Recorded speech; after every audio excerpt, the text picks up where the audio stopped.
আমরা আগামী ২৪ ঘন্টার আবহাওয়ার পূর্বাভাসে যেরকমটা বলেছি, তাতে রংপুর, ময়মনসিংহ ও সিলেট বিভাগ অর্থাৎ বাংলাদেশের উত্তর এবং উত্তর পূর্বাঞ্চল এইসব বিভাগেরই অনেক এলাকা জুড়েই বৃষ্টি হতে পারে।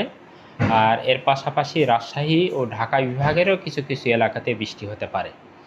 এছাড়াও খুলনা, বরিশাল এবং চট্টগ্রাম বিভাগে বৃষ্টি হওয়ার সম্ভাবনা রয়েছে অল্প কিছু এলাকা জুড়ে।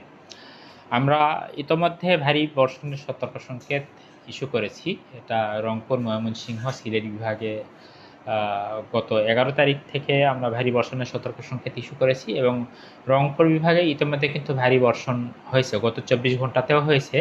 আমরা দেখেছি যে রাজারহাট কুড়িগ্রামে ৯৫ মিলিমিটার বৃষ্টিপাত রেকর্ড করা হয়েছে ২৪ ঘন্টায়। এটা কিন্তু অতি ভারী বৃষ্টি। এই বৃষ্টিটা গতকাল সকাল ৬টার পর থেকে আজকে সকাল ৬টা পর্যন্ত।